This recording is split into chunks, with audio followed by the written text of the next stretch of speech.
Oi, pessoal do YouTube, pessoal do Face, boa noite.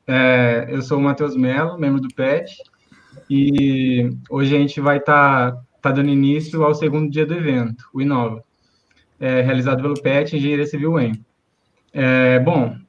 Hoje a gente vai ter a palestra dos engenheiros Daniel e Adriano. Boa noite, Daniel, boa noite, Adriano. Boa noite. Sejam bem-vindos ao nosso evento, e o PET queria agradecer por vocês terem aceitado o nosso convite. Hoje a gente vai pode falar. E eu vou fazer uma apresentação breve dos dois. Daniel é formado pela UEL e tem MBA em Gerenciamento de Projetos pela FGV. Já o Adriano é formado pela UFPR e já ministrou nos cursos de pós-graduação de especialização em Engenharia Digital, Tecnologia BIM, Gestão Estratégica de Projetos. Atualmente os dois são parceiros de trabalho, né? E ambos são responsáveis pela implantação da metodologia BIM no grupo IoT.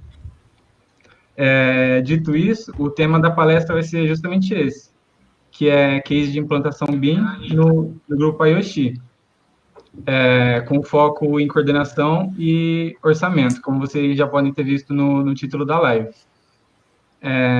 Eu creio que a maioria de vocês já conhecem, ou pelo menos tem uma ideia do que é o BIM, né? Mas, para quem não sabe, eles vão estar aí explicando e vão falar mais a fundo. E é por aqui que eu já me despeço, eu vou passar a palavra para eles, para, enfim, dar início à palestra. Só vou passar alguns avisos antes. Vocês podem estar à vontade aí no chat, fazendo perguntas, e que o pessoal da organização vai estar separando para elas serem respondidas no final da palestra. E para quem fez a inscrição, no final vai ter o formulário de presença para você garantir o seu certificado. E para quem não acompanhou o nosso Instagram, a gente está fazendo um sorteio em parceria com a Travelmate, que eles disponibilizaram um kit com um monte de acessório deles. Então, se você estiver interessado, pode entrar lá para participar. Então é isso, gente. A minha parte é essa. E tchau, tchau. Bom evento para vocês. Maravilha, Matheus. Obrigado aí pela introdução. Já agradeço de antemão o convite de vocês para a gente expor um pouquinho do nosso trabalho, do que a gente tem feito, né? E para nós é um orgulho muito grande poder compartilhar isso, principalmente por vocês serem estudantes, a gente já passou por isso também, né? A gente já bateu muito cabeça e eu acho que é muito legal a gente poder compartilhar isso, talvez encurtar caminhos ou forçar vocês ou startar algumas ideias em vocês, legal? Então, vou fazer uma introdução breve aqui. O Matheus já disse aí, né? Eu sou o Daniel Petrini, me formei na UEL em 2010. Estou atuando com BIM desde 2013, sempre no grupo IoT. O Adriano, ele também é engenheiro civil, formou em 2013, está mexendo até um pouquinho antes de mim aí nessa área de BIM. Sobre o grupo IoT, só para posicionar vocês, entender também o que significa, né, o grupo IoT, a gente tem algumas pernas, algumas empresas dentro do grupo IoT. Rapidamente aqui tem o segmento de área industrial, que a gente faz bastante obra industrial pelo Brasil todo. Tem o segmento de incorporação, mais conhecido aí no linguajar como os prédios, né, os prédios que tem nas cidades aí de Curitiba, Londrina, Maringá e Campinas, e algumas cidades também menores, principalmente no segmento de Minha Casa Minha Vida, aí, tocado pelo braço da IoT chamado Itcom. Então, antes da gente mostrar o nosso case de implantação de BIM na empresa, né, tudo que o trabalho que a gente fez, só para a gente nivelar o conceito, vou dar uma explanação bem rápida aqui sobre o que é BIM, né? Eu acredito que vocês devem ter ideia, basicamente, disso daqui, mas é bom a gente deixar isso um pouquinho mais nivelado. Primeiramente, tirar do conceito é que BIM é um software, tá? BIM não é um software, então quando a gente falar que a gente trabalha com BIM, a gente não está trabalhando com software, a gente está trabalhando numa metodologia. E, visto isso, não significa que se eu tenho um modelo 3D, eu tenho BIM. Porque um modelo 3D ele pode ser feito até no SketchUp ali, no PowerPoint, acho que dá para fazer um modelo 3D ali. Então, não significa que isso é BIM. Para ser BIM, tem esses 3 pontos aqui genéricos, tá? Mas que são muito fortes, que basicamente a gente precisa ter modelagem, informação e processo, para a gente falar que a gente está trabalhando dentro da metodologia BIM. Modelagem é o próprio modelo 3D, informação, eu trouxe aqui um exemplo de uma parede que está me trazendo a área dela, que está me trazendo a área das portas, nesse caso não tem uma porta nela, que tem as áreas de abertura, que tem altura, que tem uma série de informações. E quando a gente fala em processo, é uma palavra muito vaga, processo, mas eu vou dar um exemplo prático aqui do que significa esse processo dentro da metodologia BIM. Pode ser vários tipos de processo. Por exemplo, para a gente fazer uma impermeabilização, eu tenho um processo construtivo, eu vou ter a laje, daí eu vou ter uma preparação, né, uma regularização no piso, eu vou executar a impermeabilização como um todo ali, vou fazer uma proteção mecânica, vou colocar o acabamento por cima. Eu tenho um processo construtivo, mas eu também tenho uma forma que eu vou orçar isso daí. Então, eu tenho um processo de orçamento, eu tenho um processo de planejamento. Então, para a gente poder ter um processo completo, né, uma metodologia BIM bem a fundo, assim, bem correto, a gente tem que ter processos de construção, processos de orçamento e processos de planejamento muito bem definidos. E o BIM ele vai ser só um facilitador de orçamento, de coordenação, de compatibilização de projetos. Tá? A gente começou o nosso BIM dentro da empresa, foi meados ali de 2013, com esse projetinho pequeno aí. Foi uma indústria que a gente executou, né? Então, de cara, isso aqui foi em 2013, eu nunca tinha trabalhado com BIM, sabia mexer um pouquinho em Revit na época, e caí com essa brincadeira pequena aí, com um pouquinho de tubulação só dentro dessa indústria, e já tinha que sair modelando e compatibilizando e tudo mais. E esse aqui acho que foi um dos cases mais reais de BIM, assim, porque envolveu gente da Índia, da China, tinha gente até da Finlândia, assim, gente do mundo inteiro, trabalhando com o modelo em tempo real. Então já foi um case já para começar forte a brincadeira. Isso aqui em 2013. E de lá para cá a gente evoluiu bastante, né? Aí agora fazendo uma analogia aqui bem para dentro da IoT, porque aquele modelo ali ele foi focado em obras industriais. Hoje a nossa palestra ela vai focar mais em obras de incorporação, que são os nossos prédios, né? Que é onde a gente está aplicando o BIM mais a fundo. O Adriano vai explicar agora os usos do BIM dentro do grupo IoT. Certo. Então, uma das primeiras situações que a gente precisa entender nesse processo de implantação é o que a gente vai querer com o BIM, né? Quais são os usos de BIM que nós vamos adotar. Nesse slide aqui eu coloquei alguns usos, por exemplo, manutenção preventiva de edifícios, planejamento e utilização do canteiro, orçamento operacional, análise de engenharia. Então, assim, com o BIM a gente consegue fazer muita coisa. E a primeira coisa que a gente tem que definir é o que a gente quer com isso, né? Então, dentro do grupo, a gente resolveu que a primeira etapa seria realmente atender a questão da coordenação de projetos em 3D, ou seja, nós vamos garantir que todos os nossos fornecedores, todos os nossos projetistas estejam aptos a entregar os projetos dentro desse processo, dentro dessa metodologia, né? E vamos fazer todo o acompanhamento do desenvolvimento do projeto e vamos utilizar os quantitativos desses projetos para a gente desenvolver o orçamento operacional, né? Além de, naturalmente, a gente fazer um auxílio na obra, né? Então, embora a gente resolva muita situação ainda em ambiente de projeto, naturalmente, se a gente disponibiliza esse modelo BIM na obra, a obra tem muitos benefícios de compreensão do projeto, enfim. Pode passar.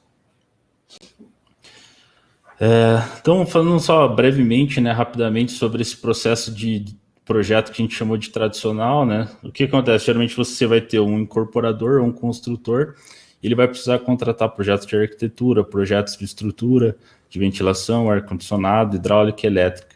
E muitas vezes a gente está falando de diversas especialidades, dificilmente você vai encontrar um escritório que faça todos esses projetos. Então você vai precisar consultar diversos players, né? E no processo tradicional eles vão entregar documentos, que seriam plantas em AutoCAD, plantas em PDF. Você vai receber todos esses documentos, eventualmente vai fazer uma sobreposição dessas pranchas para fazer uma compatibilização. Se os documentos estiverem ok, você manda esse documento para a obra. Caso não esteja ok, você devolve isso para o projetista, ele vai emitir um novo documento, você vai checar novamente, se tiver ok dessa vez, você manda para a obra, né? Então, tradicionalmente, é feito dessa forma, esse processo de compatibilização, o que é um processo bastante árduo, né? Porque a gente está compatibilizando, muitas vezes, baseado em prancha 2D, né? E quando a gente fala do processo atual que a gente tem trabalhado, o que acontece? É inserido uma etapa de modelagem nesse processo, em que os nossos fornecedores, eles não emitem diretamente o documento, eles vão fazer um modelo, esse modelo seria um modelo de autoria, certo? Então, ele vai ter diversos formatos, formato PLN, eventualmente, formato RVT. Ele vai exportar esse modelo para nós vamos colocar todos esses modelos em uma plataforma única, construindo um modelo federado. Todo o processo de compatibilização é feito a partir desses modelos, então a gente não faz ele baseado em pranchas mais, faz ele baseado em modelos, com apoio de softwares de checagens.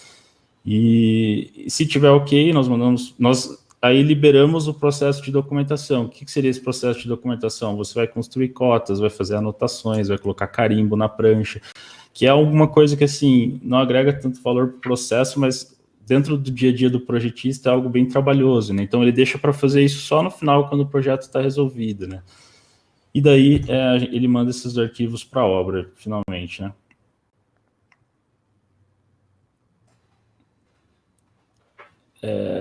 Então, a gente, com relação às etapas de entregas, a gente teve que formatar um desenvolvimento de um cronograma, né? Então, assim como esse desenvolvimento desse cronograma, ele foi bastante evolutivo, né, Daniel? A gente começou com formato e a gente atualizou esse formato ao longo aí do tempo. E o que a gente pode passar de recado, assim, é que é interessante você ter entregas periódicas, né? É importante você receber esses arquivos dos projetistas de modo constante, porque como acontece bastante colaboração nesse processo, se os projetistas não fazem essas entregas com uma certa periodicidade, é difícil você entender se aquele item foi de fato resolvido ou não, né? Então, esse é um ponto bastante importante aí, quando vocês forem trabalhar nesse desenvolvimento desse cronograma. E o Adriano citou uma palavra muito forte hoje em dia, né, que é a colaboração, né? Então, o BIM, na verdade, é um ambiente colaborativo, mas ele pode não ser também, né? Se a gente ficar trabalhando com cada um no seu quadrado, a gente perde a efetividade, a gente perde a oportunidade de ter um processo bem bacana de BIM. Então, hoje, o que a gente experimenta aqui é uma comunicação muito dinâmica, né? A gente tem hoje, dentro da linha do Office 365, o Teams, né? A gente tem as equipes bem distribuídas lá dentro, a gente se comunica intensamente com eles, meio que todo mundo dentro, parece que é todo mundo a mesma empresa, né? Porque a gente tem parceiros muito fortalecidos, né? Então, a comunicação, para a gente poder trabalhar num ambiente muito colaborativo, é um dos grandes diferenciais aqui, nesse ano de 2020 que a gente experimentou, né? E outro ponto, acho que volta lá rapidinho, só de destaque, é que embora todo mundo esteja colaborando, né, Daniel, é muito importante a gente ter uma sequência no trabalho, né? Você ter uma ordem de desenvolvimento de acordo com as prioridades. Então, você vai começar na arquitetura, depois passa para a estrutura, daí, por exemplo, vem os elementos de ar-condicionado, que geralmente são maiores, depois instalações hidráulicas, depois instalações elétricas. Então, assim, é importante você sequenciar bem esse processo para que, se você colocar todo mundo para trabalhar junto no mesmo momento, é possível que todo mundo vai ocupar os mesmos espaços, né? Então, vai dar um efeito do caos, né? O cara da arquitetura e a estrutura vão fazer um depois do outro, mas vai entrar uma instalação, qual instalação entra primeiro, né? O cara da hidráulica passa ali por cima, a elétrica passa por cima, cada um faz junto o seu, e aí, pum, dá clash em tudo ao mesmo tempo, né? Exatamente. Então, isso é uma coisa que não tem a regra do jogo, né? Você tem que ir experimentando e conversando com seus projetistas e ver qual que é a melhor demanda de cada um, né? Colocar tudo num livro e combinar com todo mundo. Então, basicamente, esse fluxo tem funcionado dessa forma. Então, hoje, todos os nossos projetistas, eles estão desenvolvendo os modelos de autoria, né, que são esses projetos. Esses projetos, independente da ferramenta que o projetista utilize, ele tem exportado esse arquivo para a gente, né, no formato IFC, né?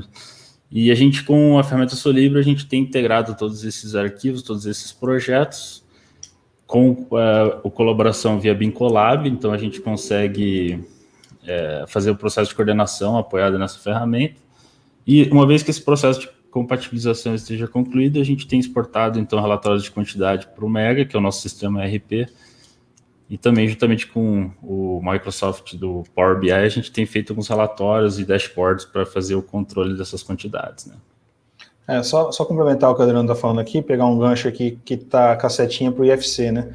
Dentro do mundo do BIM tem basicamente duas formas principais de se trabalhar, né? Tem uma forma que ela é fechada, eu digo fechada porque é restrita a uma plataforma. A plataforma mais conhecida aí é a Autodesk, né? Então tem a forma de você trabalhar todo com os softwares da Autodesk, o Revit, ou então trabalhar num ambiente aberto, que o nome trazido é OpenBIM, né? E o formato que se conversam os softwares, ele é o formato universal IFC. É um formato aberto aí que, por exemplo, o Revit é um software, o ArchiCAD é outro software, o TQS é outro software, sei lá, um software X aí qualquer, ele também vai exportar o IFC, então são softwares diferentes, mas todos trabalhando com o mesmo formato, e é esse formato que a gente trabalha. Depois o Adriano vai explicar as vantagens e desvantagens. Falando um pouco das ferramentas, isso aqui a gente colocou esse slide porque a gente sempre é questionado. Mas o que vocês usam aqui? O que vocês usam para isso, para aquilo? Então, a gente tem hoje um conjunto bem grande de ferramentas, tá, gente? Então, a gente tem essa ideia de não restringir a nenhuma suíte, nenhum grupo. A ideia é que a gente dá liberdade para o projetista trabalhar na ferramenta que ele bem entende e a gente trabalha com o IFC para fazer essa colaboração, né? Mas, de modo geral, então, dentro do grupo, a gente tem todas essas ferramentas aqui. E os nossos fornecedores, eles têm utilizado, a grande maioria, na arquitetura, o ArchiCAD, na parte de instalações, o Revit, e na parte de estrutura, o TQS, em função até da questão da normativa da NBR 6118, né, que é uma coisa bem local, né? Então, no modo geral, não foge muito disso aí, sabe? Mas, assim, esses softwares acima, até é legal a gente colocar que a gente precisou explorar muito, né, Adriano? Porque, por mais que os nossos projetistas utilizam Revit, ArchiCAD e TQS, se a gente não souber como o software trabalha, a gente teria um processo acho que mais árduo, né? Porque como a gente entendeu muito bem como o software funciona, foi mais fácil pedir e ajudar até o projetista que não tinha trabalhado com BIM ainda, né? Então, acho que isso foi um ponto muito vantajoso, a gente explorar bastante as ferramentas, né? Perfeito.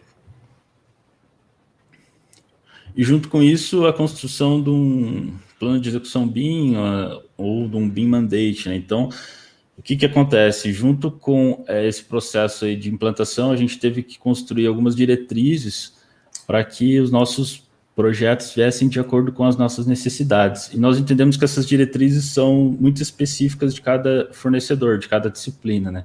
Então, isso que o Daniel comentou, a gente teve que, para cada disciplina, entender qual é a nossa necessidade, ver qual é a ferramenta que o projetista vai utilizar, qual é o tipo de objeto que ele vai utilizar para a gente conseguir extrair aquele quantitativo, e teve que, para cada elemento desse, construir uma espécie até de um manual, né? Então, por exemplo, entrando na categoria de arquitetura, a gente tem lá paredes, pisos, forro, esquadrias, granitos. Então, como que o arquiteto vai construir cada um desses elementos para que a gente consiga utilizar um modelo BIM de acordo com aqueles nossos usos pretendidos, né? Então, quais são os materiais de construção que nós utilizamos aqui no grupo? Quais paredes você vai fazer com a estrutura básica? Quais paredes com a composta? Quais paredes que ele vai fazer com perfil complexo? Esse tipo de coisa, né? Então, aqui um exemplo, né, do que a gente constrói, por exemplo, com parede básica, que seriam os contornos dos pilares, no caso ali.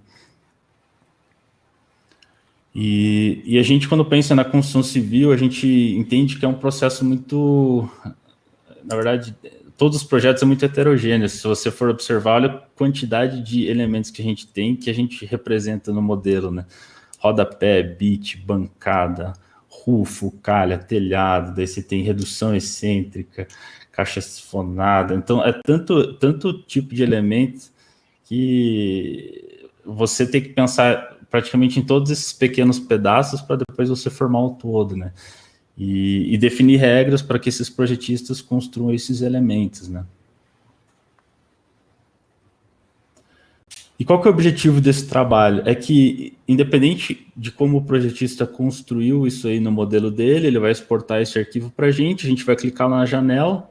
No caso, a gente tem ali uma aba, um property set específico para o grupo IOSHI, e dentro desse property set a gente tem os quantitativos que são interessantes para aquele tipo de elemento. Por exemplo, a área da minha esquadria 3,44. Eu tenho uma área 2, 0,46. Do que consiste essa área 2? A gente pode utilizar, sei lá, a espessura da parede vezes o comprimento da esquadria para a gente fazer uma extração, por exemplo, do granito com uma pingadeira. Então, todas essas propriedades que a gente pode extrair direta ou indiretamente desses modelos, elas foram passadas adiante. E quando a gente clica, né, nesses elementos agora que a gente recebe dos nossos projetistas, independente se veio de Revit, de ArchiCAD, eles vão ter as propriedades que nós precisamos para dar sequência no processo, certo? Por exemplo, ali, portas você tem fechadura, sabe? Então não necessariamente o projetista tem que construir lá uma fechadura no 3D. Mas se ele tiver um parâmetro verdadeiro e falso, dizendo que tem uma fechadura interna, para a gente já está suficiente para a gente entender que ali tem uma fechadura, que a gente tem que quantificar, que é uma fechadura do tipo interno ou fechadura do tipo externo, né? Pegando esse exemplo aí do Adriano, eu vou complementar com mais um exemplo. Muita gente se pergunta assim, mas, por exemplo, a verga, né, que é um elemento que fica em cima de uma esquadria, ou abaixo, né, verga contra verga. Eu preciso modelar? Olha, você não precisa modelar, né? Se você vai modelar para extrair quantitativo, você pode deixar uma regra vinculada à esquadria, né? Eu preciso pegar a seção da peça vezes o comprimento da porta mais X em função de alguma regra para eu calcular o volume de concreto desse elemento. Então, a gente consegue deixar uma regra dinâmica, né, em função do tamanho da porta, sem precisar modelar, né? Isso daí é agregando inteligência ao modelo, né? Então, aqui é um pouco sobre o BIM Collab. O BIM Collab é uma ferramenta de colaboração, então é onde a gente faz o processo de compartilhamento dos issues, né, que seriam as ocorrências. Então, entenda como issues seriam os problemas, dúvidas, interferências que acontecem ao longo do desenvolvimento do projeto, que aqui é bem interessante de abordar a forma com que a gente trabalhou com eles, né? A gente não fez assim, não é só o coordenador do projeto que constrói os itens, a gente está fazendo um processo bem colaborativo. Se o arquiteto identifica o problema, ele vai lá e cria, já marca quem que é o responsável. Por exemplo, eu tenho um problema com a estrutura, esse pilar aqui não está onde devia estar, tem que deslocar um pouquinho. O arquiteto tem essa liberdade, ele marca a gente ali para a gente ter ciência, mas é interessante assim que é um processo que, por obra, né, Daniel, a gente tem de 50 a 100 issues, certamente a gente encontra aí nesse processo, né, de compatibilização, enfim. É aí que a gente começa a ver ganhos, né, no processo de coordenação de projetos com BIM, né, porque a gente começa a pegar muitas coisas que seriam resolvidas na obra, né, e é até difícil, a gente conversa bastante sobre qual que é o impacto, né, qual que é o retorno, né, que o BIM está trazendo. É difícil de mensurar. Essa é uma pergunta muito difícil porque a obra, a gente vive conversando sobre isso, a obra, no fim, ela consegue se virar, ela faz alguma coisa que ela consegue resolver o problema. Mas o quanto que isso custa é muito difícil de identificar. O fato é que a gente consegue identificar muita coisa antes, então a gente está, assim, construindo virtualmente a obra e identificando os problemas, os futuros problemas, resolvendo agora, e a obra começa, não digo que sem problemas, né, que aí também é utopia, né, mas a gente minimiza muito. E um item que é bacana do BIM Collab, né, Daniel, a questão de rastreabilidade, né? Porque não que essas dúvidas não eram apontadas ao longo do desenvolvimento de um projeto tradicional, mas muitas vezes isso era resolvido por telefone, numa reunião, no WhatsApp. Então, às vezes eram apontados, mas daí era aquela coisa, quem definiu quando, por quê, né? Aqui não, aqui fica tudo registrado. É bacana que a ferramenta não deixa você excluir nada, né? Então não dá para você comentar e dizer que não comentou, porque ele fica registrado. Por mais que você queira apagar, não tem como. Então é bem interessante essa questão de você entender o porquê que cada decisão foi tomada e depois, no momento que esse projeto for para execução, a gente tem marcado uma reunião, né, com o engenheiro que vai assumir a obra e a gente faz uma espécie de um compilado desses problemas maiores ou dessas situações mais críticas que a gente resolveu aqui no desenvolvimento e passa isso para o engenheiro, porque, né, tradicionalmente o engenheiro da obra ele tem já uma cultura de resolver os problemas, porque ele vinha muitos problemas para ele resolver, né? Então, quando ele entende o porquê que foi tomada cada decisão, né, ele tende também a comprar mais a ideia, a respeitar mais a decisão, esse tipo de coisa.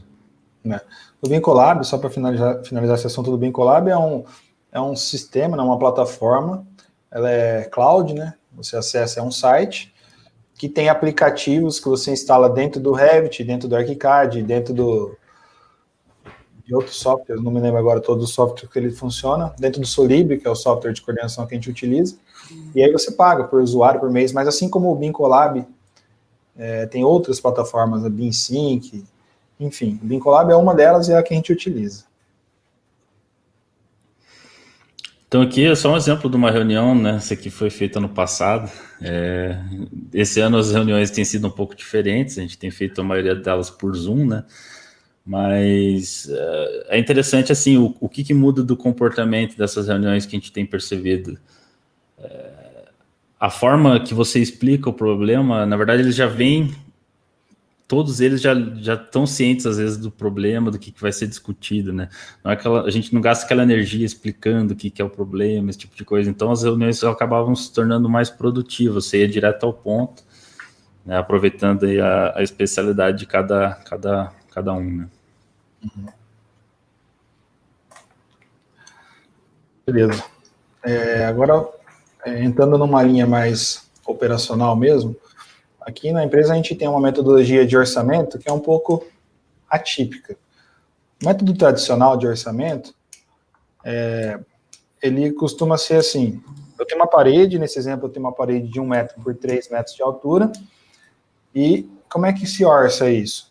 Você levanta essa área, então eu tenho 3 metros quadrados dessa alvenaria aí, que é uma alvenaria de 9,14 por 19, e eu tenho o custo desse metro quadrado, né? Quanto que é o custo do metro quadrado? Sei lá, R$30. Então, vai custar R$90 essa parede. No método que a gente utiliza, que é um orçamento operacional, ele leva em conta o momento em que vai ser executado, a equipe que vai executar, e como que eu vou querer controlar isso. Então, para esse exemplo da parede, a gente não orça somente 3 metros quadrados.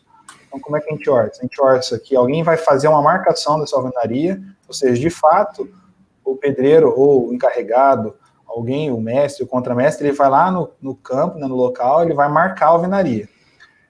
E pode ser, aí por estratégia da equipe, tá, da construtora, ou enfim, da obra, ele vai marcar todas as alvenarias do pavimento 1, do pavimento 2, do pavimento 3, e vai vir uma outra equipe depois fazendo a elevação, ou seja, colocar os blocos cerâmicos aqui para elevar a alvenaria. Então a gente falou de uma metodologia onde o cara marca, primeiro vai para cima, depois vem uma outra equipe, eleva. Ou então, pode ser que uma outra empresa, ela vai lá, marca e já eleva, marca e já eleva. Então depende muito da empresa, né? E aí a gente volta na frase lá do começo, é um processo construtivo. Então aqui a gente precisa desses elementos identificados. Por que eu estou dizendo isso? Porque se a gente executa com equipes diferentes, em momentos diferentes, eu preciso ter esse custo separado, para eu poder controlar ele. Se eu estou estourando aqui, se eu estou estourando aqui no orçamento. Né? Por exemplo, eu vou contratar um serviço de terceiro para a empreita fazer a elevação. Então, eu tenho que saber quanto que eu tenho de dinheiro aqui, né? Quanto que eu tenho de verba para fazer a elevação. E para eu fazer isso, eu vou ter que saber quantos metros quadrados eu tenho. Enfim, esse foi um exemplo prático aqui de orçamento operacional de alvenaria. Uma outra coisa que a gente leva muito em consideração é a nossa EAP, né? A Estrutura Analítica de Projeto. Talvez vocês que estão primeiro, segundo, terceiro ano, talvez não vai ter ouvido falar esse termo ainda, mas é um dos termos mais utilizados aí no mundo da construção civil, gerenciamento de projetos, na verdade, não só construção civil, que é como que a gente vai organizar as nossas informações. Nesse exemplo aqui, eu estou com um orçamento de duas formas. Tá? Então, nesse da esquerda aqui, eu estou olhando a obra, tá? A minha obra está custando R$850. A obra 1, ela custa 150, a obra 2, 280 e 420. Dentro da obra 1 eu tenho o custo de parede e piso e assim por diante. Então aqui é uma análise por torre. Torre 1 custa isso, torre 2... Aqui é a mesma obra. Perceba, a obra 850, a outra obra, a mesma obra 850, mas eu estou analisando de uma maneira diferente, eu estou analisando custo por parede. Então imagina que você fala assim, quanto que eu tenho para gastar nessa obra com parede? Para eu fazer uma análise qualquer, né? Se vale a pena mudar o sistema, se vale a pena contratar uma empresa. Nesse lado aqui eu teria que somar, né? 100 aqui, 200 aqui, 300. Aqui é fácil, né? Mas imagina uma IAP muito grande, né? Para você fazer isso e fazer várias simulações, não é simples. No Excel você consegue manipular isso. Então a gente preparou os dados do nosso modelo 3D, né, do BIM, para que a gente consiga fazer essas análises de uma forma dinâmica. E quando eu falo dinâmica, é automatizada. Então, com alguns cliques em ferramentas como o Power BI, né, que é uma ferramenta de BI, ou até o Excel mesmo, a gente consegue fazer essa análise, uma vez que a gente consiga manipular os dados. E o que é manipular os dados? A gente chama aqui, internamente, do nosso Big Data, né, embora não seja um Big Data, né, uma massa gigantesca de dados aqui, mas o nosso Big Data, ele vem do BIM para nós, né? Então, isso aqui é um exemplo de uma tabela, que ele veio do Solibre, onde a gente tem estruturado os dados. Isso aqui, como diga para vocês aí, estudantes ainda, estudar muito essa área de dados, porque eu acho que ela vai agregar muito na carreira de vocês. Talvez antes não era tão vantajoso, não que não era, né? Ele não estava tão em evidência, né? Então, a gente aprendeu a lidar com os dados e tratar esses dados. Então, isso aqui veio do BIM, e com os dados nesta forma, né, tabulado, a gente consegue fazer o que a gente quiser. Se eu quiser ter uma análise por torre, ou então pela etapa, ou então pelo pavimento, ou então pela atividade. Tá? Então, isso aqui é imprescindível para esse processo de orçamento operacional e análise de dados. Então, para nós, esse volume de dados aqui ele serve para a área de orçamento, planejamento, suprimentos e controles. Beleza. Dentro do grupo, a gente tem duas, como eu disse lá no começo, a gente tem o segmento de obras industriais e obra de incorporação. Focando na obra de incorporação, que a gente trabalha no conceito Open BIM, mas também dentro da obra industrial, ambas convergem para o mesmo Big Data, né? Então, a estrutura de dados que a gente consegue tirar dos dois é a mesma, sendo de um software como o Revit ou com os softwares de coordenação que a gente utiliza, o Solibre. Mas para a gente conseguir isso, a gente precisou entender, né, todas as demandas, né? Então, os nossos desafios para a gente conseguir implantar o BIM, a gente ainda tem bastante desafios, né, diário ainda, a gente precisou entender os processos construtivos, num segundo momento, entender muito bem, né, os critérios de orçamento, para a gente saber como que a gente vai ter que extrair. O exemplo da parede foi exatamente isso. Então, se o cara vai orçar dessa forma, a gente precisa configurar o modelo para extrair dessa forma. Então, a gente alinhou isso com os nossos projetistas, né? E alguns projetistas nunca tinham trabalhado com BIM, então foi um processo de aprendizado entre todo mundo. Então, foram alguns desafios para a gente configurar tudo isso. E ainda tem a questão do IFC, né, Adriana? Inclusive, a gente criou um canal no YouTube, principalmente em função disso, né? Porque o IFC a gente costuma dizer que é um mundo sombrio. Era, né? Agora está ficando um pouquinho de luz ainda ali. Né? O IFC é um formato que ele é pouco difundido ainda para quem trabalha com BIM no Brasil, né, basicamente. Tem uma certa dificuldade de poder configurar os softwares, então a gente precisou estudar bastante isso, e a gente criou um canal, a gente vai colocar o link depois no final ali, mas o canal se chama Sim Sala BIM, onde a gente compartilha conhecimento, tudo que a gente já conseguiu fazer com IFC e outras coisas a mais lá. Uma das coisas que a gente levou como premissa para o nosso processo de BIM foi ter um equilíbrio entre o que a gente pede para o projetista e o que ele entrega, né? Porque se a gente pedir demais, ele não vai conseguir entregar, e não funciona hoje em dia no método top-down, né? Top-down, de cima para baixo, onde a gente empurra a nossa demanda para o projetista e o projetista vai entregar ali sem muito desejo, né? Então, a gente fez um alinhamento com eles, né, onde a gente tenta estar sempre balanceado. E principalmente na questão da escalabilidade, né? Porque começa com 2 projetos e daqui a pouco tem 20, né? Lógico que depende da demanda do mercado. Mas a gente buscou muito isso, onde a gente consiga deixar muito mais automatizado. Para isso, a gente criou uma espécie de portal. Então, o portal, basicamente, é uma metodologia dentro do software Solibre, onde a gente colocou um conjunto de regras, muitas coisas paramétricas, para a gente poder, independente de se eu tenho um projeto ou se eu tenho 100 projetos, esses arquivos 3D, esses arquivos IFC, eles vão entrar no nosso portal, no nosso software, eles vão rodar essas regras, e o fruto vai ser uma planilha de quantitativo. Então, aqui a gente tem um exemplo, né, um arquivo, uma torre, e aqui 5 torres, no caso, aqui, né? Vai passar pelo mesmo portal e vai extrair os quantitativos da mesma forma. Então, esse é o nosso conceito de portal. E aqui, só para finalizar esse assunto de portal, até já pegando um gancho aqui, dando algumas dicas, a gente precisou trabalhar muito a questão de programação aqui. Então, os conceitos que a gente utilizou aqui, basicamente foram JavaScript, para a gente poder desenvolver algumas coisas dentro de alguns softwares, Python, o VBA no Excel não escapa nunca, né? Todo dia tem VBA. Enfim, então foi imprescindível a gente entrar nesse mundo da programação para a gente conseguir alguns resultados um pouco mais aprofundados, né, Adriano? Sem dúvida. A gente vai mostrar agora 2 vídeos de modelos dentro do software Solibre, tá? Onde a gente conseguiu parametrizar algumas coisas e mostrar para vocês aqui.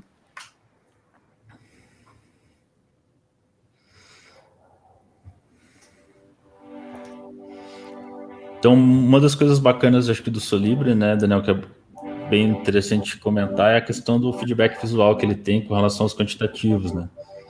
Então, basicamente é uma lista com todos os quantitativos da obra, no que você clica na composição de custo ali, ele vai mostrar no modelo a origem daquele dado, né? Então, você tem uma forma de você entender o que está quantificado efetivamente, né? Até então, muitas vezes o projeto era desenvolvido no CAD, daí você tinha que fazer um levantamento a partir desse desenho, e ficava sempre aquela dúvida, o que está sendo considerado, né? Então aqui consegue acessar exatamente o valor e aonde está aquele quantitativo, né? Independente da unidade de medida, né? Então se está em metro, metro quadrado, metro cúbico, tudo está levantado nesse processo, né? O feedback visual do quantitativo é fantástico, né? Isso aí não tem preço, né? E um ponto importante aqui para destacar é que, assim, a gente não está olhando aí para orçamento, né? A gente está olhando para quantitativo, né? O orçamento, para nós, ele vira quando ele cruza com os dados do nosso sistema, né? Que os dados do sistema, nesse caso, são os custos de cada item. E daí, nesse segundo vídeo, a ideia é mostrar como esse processo se adequa para várias obras, né? Então, a gente tem uma obra do lado esquerdo que é o Enjoy, que é do grupo Bitcoin, enquanto do lado, na verdade, do esquerdo é o Dead, do direito é o Enjoy. Então, são obras de grupos diferentes, só que se você olhar ali atividade a atividade, você consegue visualizar a obra do mesmo jeito, né? Então, se eu quiser ver só as tubulações, só o amassamento, só as bancadas, só a fachada, só as louças e metais, só a alvenaria da área comum, tubulações da área comum, você consegue setorizar a tua obra pela atividade. Ah, não, eu quero ver pela edificação, então me dá só a periferia, agora me dá a torre. Quero ver por pavimento, então me dá o subsolo 2, subsolo 1, terra, primeiro pavimento, segundo pavimento. Então, aqui é bem interessante você entender como o BIM é muito além do 3D, né? O BIM está muito relacionado à informação que está dentro de cada elemento desse, né? Você só consegue fazer isso quando você passa a olhar dessa forma. Alvenaria, 9, 14, 12, 19.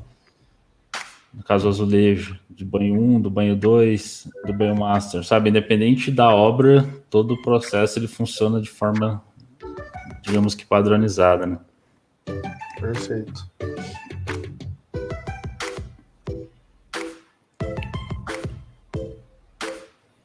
E aí, pegando como dica do que a gente tem experimentado, o Solibre eu considero hoje como o software mais poderoso nesse mundo de coordenação de BIM, né?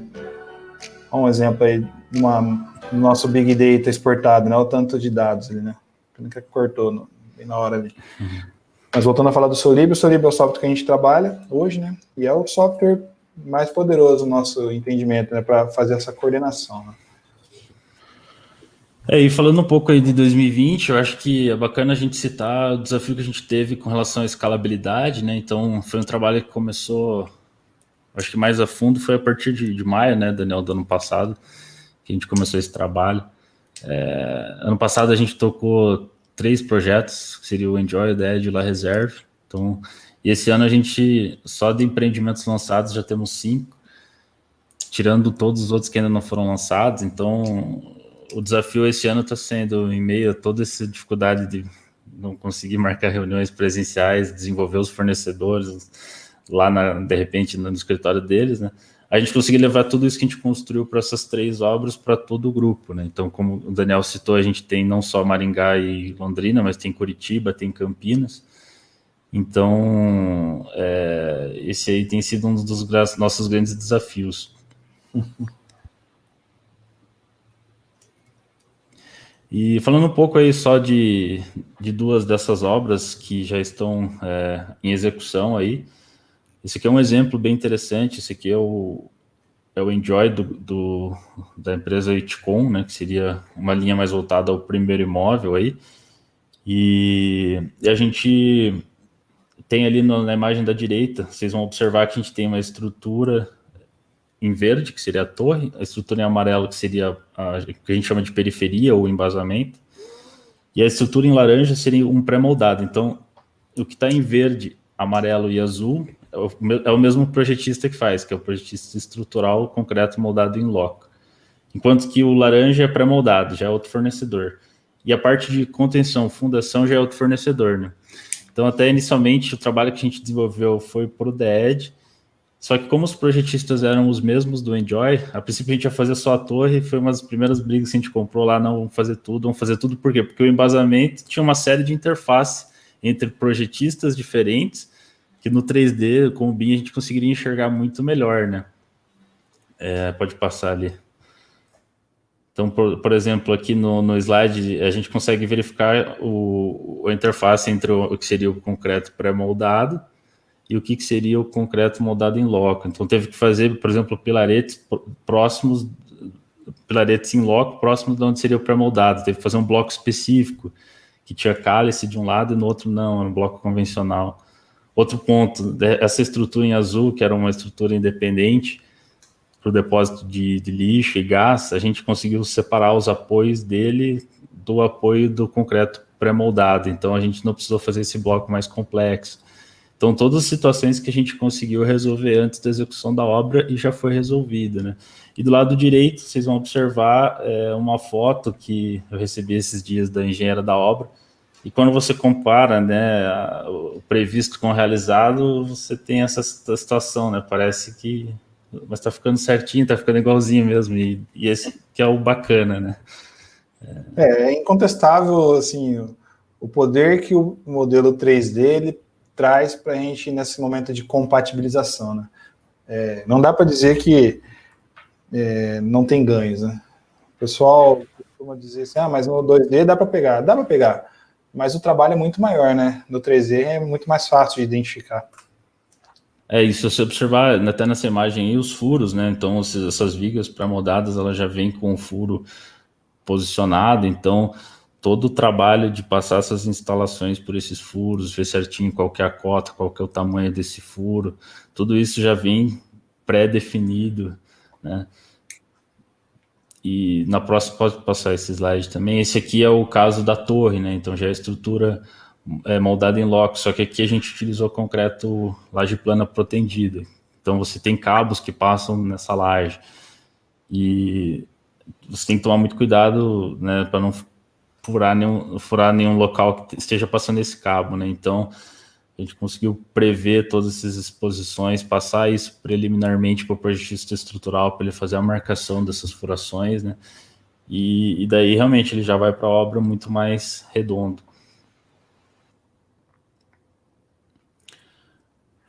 Com a obra do DED, eu queria colocar aqui um ponto de destaque, que seria a parte de documentação, né? Então, toda aquela documentação executiva que a gente comentou, que vai para para a obra, né? Tanto da parte de estrutura, quanto da parte de hidráulica, quanto da parte de arquitetura, todos esses documentos foram construídos a partir do modelo BIM. Né? No caso da estrutura, foi feita a forma a partir do Revit. As instalações também a partir do Revit. Então, se você for olhar ali, nós temos as plantas, cortes isométricos, elevações, todas elas construídas a partir do modelo. Então, não corre o risco de você, claro, ter essa revisão antiga, de repente, ou você mudar na planta e não mudar no corte, né? Então, é bem bacana. Sem contar o entendimento, né? Você vê ali o projeto em 2D, você vê o corte, mas você vê o isométrico também. Se você acessar o notebook, você também já vê o modelo, já rotaciona, né? E, enfim, tem um ditado que eu gosto, né? Que se uma imagem vale mais do que palavras, um modelo vale mais que uma imagem, né? Então, é bem bacana essa frase. Legal, né? Bom, do que a gente gostaria de apresentar para vocês, acredito que a gente tenha transmitido. Eu queria deixar algumas mensagens aqui, com o meu papel de quem já foi estudante, né? Dando umas dicas dos caminhos que a gente já percorreu. Hoje em dia, a tecnologia, ela é um quesito meio que igual um tempo atrás a gente ouvia falar sobre tem que falar inglês, porque falar inglês você vai ficar fora do mercado. Trabalhar hoje com tecnologia, para quem está no mundo da construção civil falando de BIM, né, eu vejo que é um caminho sem volta, então é mais que obrigação, na minha opinião, pelo menos entender o conceito para um dia, quando mas que você não for trabalhar diretamente com isso, você saber o que você pode pedir, né, e chamar a atenção também de uma plataforma que a gente vem trabalhando bastante, que é dentro do Office 365, tem bastante coisa legal lá sobre transformação digital, né, que é um dos temas mais cogitados também ultimamente. Então, o Office 365 é uma plataforma muito robusta, que permite criar, por exemplo, dentro do nosso canal Sincela BIM, o QR Code da direita, ele leva você para o nosso canal, tá? Então, estaria o canalzinho do Sincela BIM. Lá, o primeiro vídeo que a gente publicou foi vídeo ensinando a criar um aplicativo que vai rodar no seu celular sem você saber programação. Então, você não precisa saber programação dentro do Office 365. Então, você cria uma conta de estudante no Office 365, você consegue desenvolver um aplicativo da forma que você quiser, trabalhando com dados armazenados no Excel mesmo, ou no SharePoint, outras formas, Google Sheets pode ser, e você consegue conectar isso com Revit, por exemplo, através de programação de Dynamo, e aí você começa uma brincadeira bem legal, né? E a facilidade é o que vai comandar. Então, no canal do YouTube, a gente deu algumas dicas disso.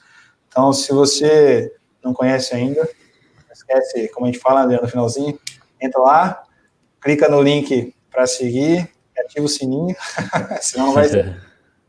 E mas... esquerda, você quer complementar? Não, só queria comentar, acho que essa questão do canal, né, Daniel, é muito em função daquilo que você citou. Não que esse material não esteja na internet em algum local, muitas vezes ele está, né? Mas muitas vezes está em inglês, está em outro idioma, está num fórum escondido. Então, o que a gente tem procurado é tentar traduzir isso, tentar deixar isso mais claro, mais didático. E, inclusive, temos um grupo no WhatsApp também, né, que a gente acabou criando ali para a gente compartilhar o Open BIM Brasil. Boas práticas, tanto nas ferramentas de autoria, de desenvolvimento de projetos, quanto nesse processo de colaboração de exportar IFC, importar IFC. Então, como tem muita dúvida disso aí, o objetivo foi justamente esse, tentar acelerar esse processo, porque quanto mais pessoas estiverem trabalhando, a gente entende que o ganho é sistêmico, né? Perfeito. E o QR Code da esquerda é uma pesquisa que a gente está propondo, porque a gente tem intenção de criar alguns cursos, divulgar conhecimento, e a gente queria contar com a ajuda de vocês para direcionar melhor a gente, né? Porque a gente trabalha bastante nessa área, então a gente não pode também se dar ao luxo de dar um tiro muito no escuro, né? A gente precisa entender a demanda de vocês para a gente poder contribuir, né?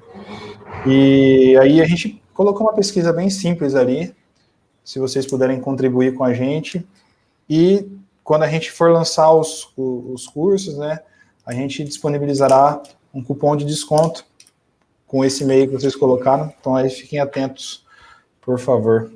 Acho que no mais é isso, né, Adriano, que a gente gostaria de compartilhar. Agora acho que vamos para as perguntas, né, se alguém tiver alguma dúvida ou quiser contribuir com alguma coisa. Agradeço vocês terem ouvido a gente por este momento.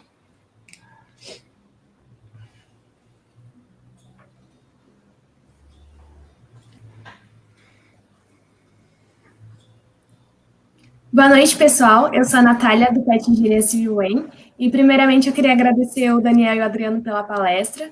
Eu acho que foi muito engrandecedor para todos nós.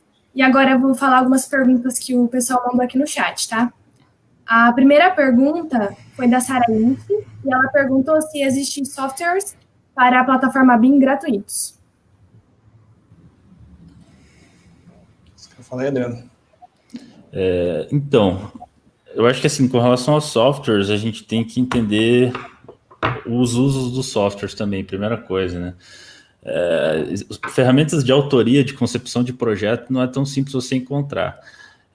Agora, ferramentas de visualização, que seriam você visualizar o conteúdo produzido pelas ferramentas de autoria, ou seja, pegar o projeto de arquitetura e visualizar, pegar o projeto de estrutura e visualizar, a gente tem algumas que são gratuitas, sim. E em termos de visualização elas funcionam, mas quando você quer fazer um pouco a mais, quer extrair um quantitativo, quer fazer uma quantificação, quer fazer um relatório de interferências, daí você já dificilmente vai achar algo muito útil, né? Produtivo, que seja gratuito. Não sei se você concorda comigo, né? Eu concordo sim, Adriano. Tava lendo as perguntas aqui também, mas pode seguir, Nath. Obrigada. A próxima pergunta é do Dário Nogueira. Ele falou, boa noite. Em obras industriais, vocês utilizam qual software de modelagem? A Navisworks. Pergunto isso por conta das diversas geometrias encontradas nesse tipo de obra. Perfeito. Nas obras industriais, quando a gente precisa modelar, né, quando a gente trabalha com a autoria, mesmo que seja um modelo que a gente vai utilizar apenas para gestão e não para fazer projeto mesmo, a gente utiliza o Revit por uma demanda, assim, eu comecei com o BIM na empresa e eu nasci com o Revit ali, né? O Adriano já entrou na empresa posteriormente e ele veio com o ArchiCAD. Então, hoje ainda a gente utiliza o Revit nas obras industriais, mas não temos restrição quanto a isso. O ArchiCAD é um software que está crescendo muito. Na verdade, ele nasceu primeiro, né, que o Revit, né, Adriano? Você vai saber melhor do que eu disso. Mas são softwares extremamente poderosos também, então não temos restrição, não. Vamos mais com o que a gente já tem em casa, principalmente. A próxima pergunta foi do Eloan Apolinário. Ele perguntou como foi o processo de adaptação da empresa ao BIM. Olha, isso foi um processo, acho que foi muito bacana, o trabalho todo feito, porque envolve todas as áreas, né? Uma vez que a gente quer ir para essa linha, para essa abordagem, não só de fazer compatibilização 3D, né? Como coordenar a engenharia como um todo, agregar ali na parte de orçamento operacional, a extração dos quantitativos, né? A gente extrai muitos dados do modelo 3D, né? Então a gente precisou fazer um trabalho muito intenso com muitas áreas, né? Pessoal de suprimentos, pessoal de planejamento, pessoal de orçamento, pessoal de qualidade, logo vai entrar uma área mais linkada aí com BIM, qualidade, logo tem o Lean Construction. Então, assim, para a empresa isso é excelente e não é fácil. Não adianta falar de que é fácil, porque demanda demais, mas acho que um dos sucessos aí da empresa, e acho que o principal fator, na verdade, para que tudo isso aconteça é que é uma demanda top-down, mas não que ela é forçada, né? Mas eu digo top-down novamente porque se o sponsor, né, o proprietário, nesse caso o presidente, não comprar a ideia, a gente não consegue empurrar, né, para cima, né? Então veio uma ajuda de cima aí, que acho que contribuiu muito para esse processo ser mais fácil, não que ele foi fácil. A próxima pergunta é da Bianca Ferreira. Ela perguntou como que é o mesmo nome do software que foi mostrado no vídeo e se ele é pago. É o software Solibre e ele é pago. Na versão para você criar conteúdo nele, por exemplo, a gente gerar quantitativos nele, para a gente rodar algumas rotinas de clashes, né, ou seja, interferências, para a gente criar alguns itens a mais, ele é pago. Ele custa aí aproximadamente R$25 mil, se eu não me engano. Uma vez que ele é perpétuo, a licença dele, e você paga um valor anual para manutenção, né? Acho que em torno de R$3 a R$5 mil. Agora, com a mudança do dólar, eu não tenho certeza, tá? E assim, o valor ele assusta inicialmente, mas a gente tem que analisar o ganho, né? O que de fato isso daí pode retribuir, né? Então, imagina assim, você pega uma interferência, você tem mais velocidade para pegar a interferência com isso aqui, que vai... você não sabe o impacto que essa interferência pode dar na sua obra, né? Então, eu acho que o valor do software, ele não é um valor que a gente tem que levar em consideração. E... Era isso a pergunta, né? Se ele é pago e qual software, é isso mesmo. A próxima pergunta é do Matheus Melo. Ele perguntou por que ainda há resistência na adoção do BIM. Você quer falar, Adriano? Eu acredito que sejam muitos fatores, né, envolvidos nesse processo. Tem que pensar novamente quem que é o agente que está migrando, né? Eu acho que para a construtora são muitos os benefícios. Os desafios são os investimentos que você vai ter que fazer, seja ele investimento em pessoas que são capacitadas a trabalhar com a metodologia, seja ele, de repente, em hardware, né? E em software, que é o que a gente acabou de comentar, né? Não é barato, muitas vezes, você comprar essas ferramentas. Quando você compra, você vê que aquele teu computador já não roda muito bem o modelo, daí você tem que fazer um upgrade no computador também. Mas eu acho que o mais difícil é o que o pessoal chama do peopleware, né? Que seriam as pessoas, né? Então, você tem que mudar esse mindset aí para o pessoal começar a visualizar esses benefícios mesmo, né? Então, às vezes, a gente está na construção civil, acho que tradicionalmente tradicionalmente uma indústria muito conservadora, né? Então, processos que a gente tem hoje em canteiro, você vê que são processos muito antigos ainda, né? Então, tudo que é inovação, a gente tem muitas barreiras, muitas dificuldades, mas a pessoa que começou a trabalhar com isso, eu acredito que não volta atrás, não. É muito fácil, é muito benefício para pouca, sei lá, para pouco... Não pouca dificuldade, mas o benefício compensa, né? Compensa o quanto o quanto é árduo esse processo, hein? E também eu acho que do ponto de vista do projetista, né, esse processo de migração requer realmente um investimento grande, né, Daniel? Se você for pensar, às vezes, o projetista de elétrica, o projetista de hidráulica, o projetista de arquitetura, a gente está falando de um novo software que ele vai ter que comprar, a gente está falando de, né, pessoas que ele vai ter que treinar, e querendo ou não, existe uma questão de rotatividade de pessoal dentro dos escritórios. Então, imagine se desenvolver, treinar uma pessoa, amanhã depois ela está em outro lugar, você vai ter que começar a treinar outra pessoa do zero. Então, os desafios existem, mas, assim, é aquela coisa, se o presidente, se o líder, se o dono do negócio quer, o negócio acontece. A próxima pergunta é do Dário Nogueira. Ele perguntou, na visão de vocês, a implementação do BIM aumenta ou diminui o trabalho do projetista e a utilização do BIM permite o aumento do valor do projeto no mercado? Essa pergunta a gente não pode responder. Essa pergunta é boa. Olha, eu acho que assim, não tem como dizer que não aumenta o trabalho, né? Eu acho que ele não aumenta o trabalho que era feito, ele agrega muito trabalho. Então, muita coisa que o projetista não fazia, agora ele começa a ter a possibilidade de fazer, ele começa a projetar conforme o pessoal vai construir. Vou dar o exemplo da hidráulica. A hidráulica, muitas vezes, ela fazia um encaminhamento do DWG, uma linha reta, e hoje, se ela tem uma interferência no meio do caminho, ela tem que desenhar desviando, e sobe, vira e desce, sabe? Então, tem mais trabalho? Tem, mas é o que o cara vai executar na obra, né? Então, para o processo como um todo, agrega. Agora, sobre aumentar o valor no projeto, isso aí eu vou deixar para os universitários pensarem aqui que se acha. Não posso comprometer, né? Não, brincadeira. Eu acho que está agregando, sim, para o nosso projeto, né?